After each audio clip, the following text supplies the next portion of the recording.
যে প্রধান উপদেষ্টার বাসভবনের সামনেই যারা অবস্থানকারীরা ছিলেন, যারা অবস্থান করেছেন, তারা কিন্তু নামাজের একটি জামাত নিয়ে তারা বসেছেন এবং এখানে কিন্তু নামাজ হচ্ছে, ফজরের নামাজটি কিন্তু এখানে তারা পড়ছেন। একেবারে ভোর হতে চললো, ভোরের আলো, এদিকে সড়ক বাতি যেটি সেগুলোও জ্বলছে, কিন্তু তার পাশাপাশি ভোরের আলো কিছুটা ফুটতে শুরু করেছে। সেই সময়টিতে এই আন্দোলনরত যারা রয়েছেন, অবস্থানকারীরা যারা রয়েছেন, তারা কিন্তু এখানে নামাজ আদায় করছেন।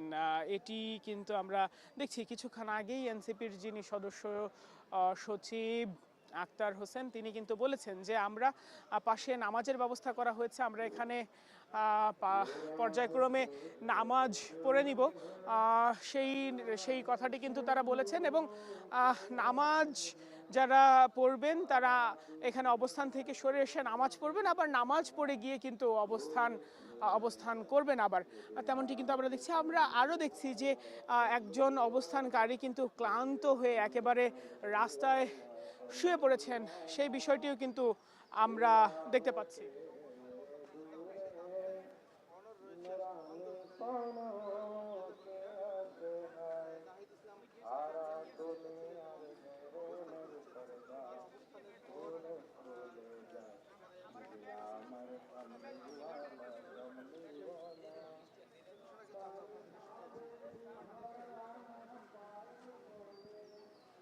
আমরা দেখছি যে দীর্ঘ 7 ঘন্টা অবস্থান কর্মসূচি যেটি ছিল, সেই কর্মসূচি এখনো চলছে। তারা বলছে যে আওয়ামী লীগকে যতক্ষণ পর্যন্ত নিষিদ্ধ ঘোষণা না করা হবে ততক্ষণ পর্যন্ত তাদের যে অবস্থান কর্মসূচি সেটি চলবে। এবং এই অবস্থান কর্মসূচিতে যারা অংশ নিয়েছেন, এখন আমরা দেখতে পেয়েছি যেহেতু ভোর হয়েছে, সারা রাত অনেকেই এখানে ছিলেন, তারা কিন্তু কিছু সংখ্যক মানুষ কিন্তু এখান থেকে যারা অবস্থানকারীরা ছিলেন, ছাত্র জনতা যারা ছিলেন, তারা এদিক সেদিক গিয়েছেন, নামাজের জন্য গিয়েছেন বা ফ্রেশ হতে গিয়েছেন, অথবা রেস্ট করতে অনেকে গিয়েছেন। অনেকে দেখছি রাস্তার দুপাশে বসে পড়েছেন, তেমনটিও আমরা দেখতে পাচ্ছি। রাস্তাতে শুয়ে পড়েছে আন্দোলন করে। এবং আমরা একটু দেখাতে চাই, এখানে নিচ্ছিদ্র নিরাপত্তা ব্যবস্থাও কিন্তু রয়েছে। আমরা একটু এখানে 3 জন পুলিশ সদস্যকে আমরা দেখছি, তারাও একেবারে সারা রাত তাদের কর্তব্য পালন করতে করতে এখন ক্লান্ত হয়ে গেছেন। ক্লান্ত শরীরে তারা ফুটপাথে বসেছেন। এবং আরও পেছনে কয়েকজনকে দেখছি, তারা গাছের উপরে শুয়েও পড়েছেন, কয়েকজন রয়েছেন, তারাও ক্লান্ত। এদিকে আমরা সংবাদকর্মীদের দেখছি, যারা সারা রাত ধরে সংবাদ সংগ্রহ করেছেন, তারাও কিন্তু ক্লান্ত শরীরে ফুটপাতের উপরে বসেছেন।